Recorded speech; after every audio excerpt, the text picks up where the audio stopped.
At kung nakikita nyo nga, eto, no, ang ating gubernatorial candidate ng Laguna, si Sol Aragones, ay nandito rin, nakaupo at nag-aantay ng kanyang turn para bumoto. Tayo ay makipag-usap sa kanya. Sandali.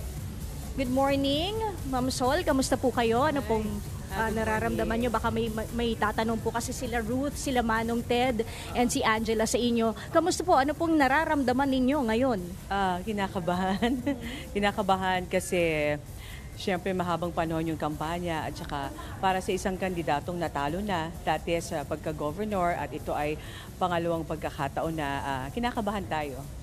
What keeps you going?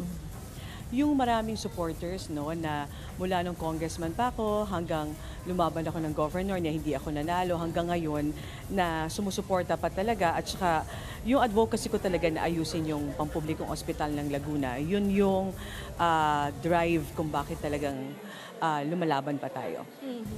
Okay. Meron ka bang mensahe? Kasi napakang-hot ng gubernatorial position dito sa Laguna. Parang Big Four kayong nag-uumpugan.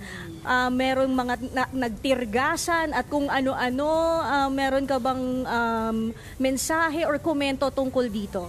Ako basta positive campaign lang. Ginawa namin yung best namin para sa laban na ito. At kung ano-ano sa sari-saring fake news na lumabas, wala po akong kinalaman doon. Kasi mula nang tumakbo ko noong 2013 hanggang ngayon, ayoko ng negative campaign. Hindi rin ako gumagawa ng sari-saring kwento.